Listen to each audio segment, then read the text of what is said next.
Isang 4 years old na batang babae ang isinilid ng kanyang pinsan sa sako at itinapon sa kanipaan.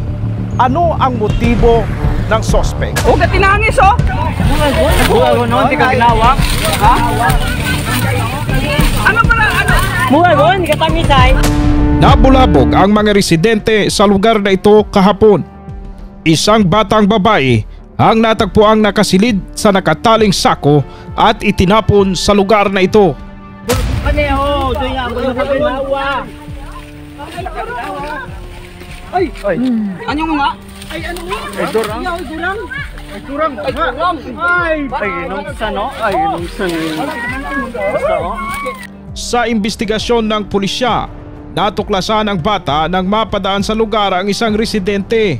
Lumabas sa initial na investigation na yung bata nakita doon ng isang tao na nakarinig kung saan may umiiyak. At nang nakita nila na doon galing sa isang sako doon sa kanipaan. Matapos marinig ang pag-iyak ng bata ay agad raw na humingi ng tulong ang unang nakakita at doon na tumabad sa kanila ang sako na may nakasilid na bata. Ganun na nga, may nangyari na may batang nakita na nakasilid sa sako. Bago nila binuksan yung tumawag muna sila ng tulong sa ibang mga residente. At bago nila binuksan at saka yun nakita nga na isang batang babae ang nakalagay doon sa loob. Mga 4 years old. Ang sospek ay agad namang nakilala ng pulisya. Isang 15 years old at pinsan rin ng bata. Nabanggit mismo ng bata ang may kagagawa nito sa kanya. Ay, durang. Ay, nung sano? Ay, nung sano. Basta, oh. Sino nag-ano mo? Okay, ano ba yan? Na-identify naman yung suspect, no, relatives din niya at saka minor din. Mga ilang taon po? Nasa 15 years old. So, yung bata, okay naman, no, pero dinala sa ospital, no, for ng medical examination at wala namang during sa examination wala namang nakita na sexual abuse. Opo. Pasalamat tayo doon at saka yung may lang siya, may mga injuries, yun yung siguro na kailangan gamutin sa ospital. Sa inisyal na investigasyon ng pulisya, nagawa raw ng sospek ang insidente dahil sa nakukulitan ito sa batang pinsan niya. Nakausap na ninyo, sir, yung suspect. Ano po ang kanyang motibo? Bakit isinilid niya to sa sako tong bata na to? Well, sa initial na parang inano siya ng parang may galit siya. May galit siya at saka dagdagan pa siguro na kasi yung bata yung tawag yung nagbibiro, yung binibiro siya na nakulitan. Siguro ganun yung Opo, ano status po ng suspect? Ito po ba ay nasa kustodiya natin ngayon or ano po? Yes, at this moment nasa kustodiya na po natin.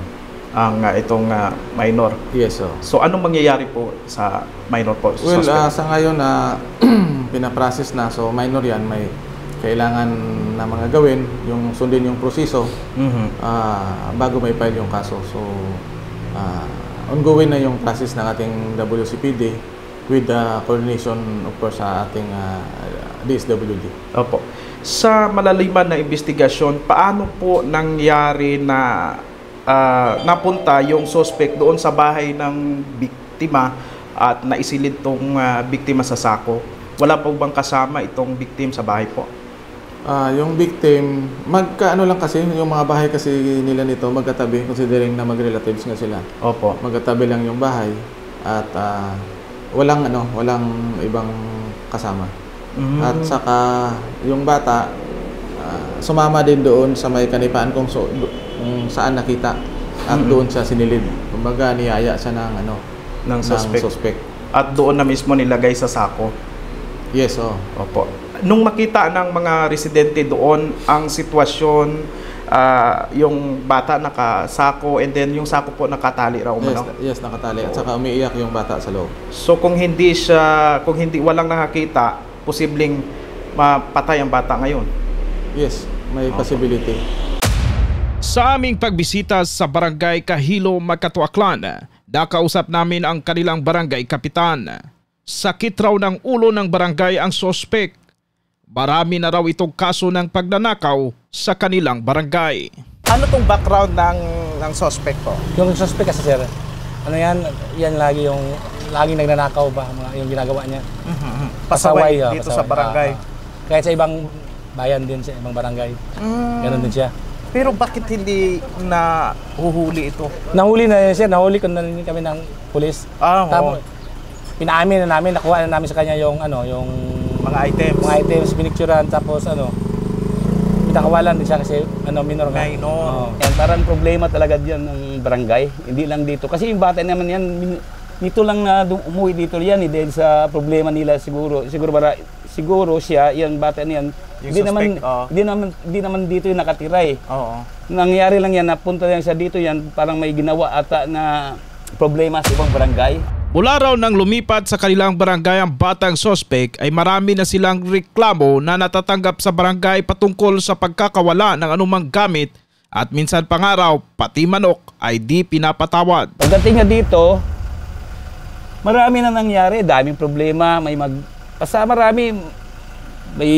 basta mag-anda talaga siya, magtaw ganyan. Saka yung masaklap yung nangyari na ganyang ginawa nila na ganun nga ginawa niya sa bata na linagay niya sa sako.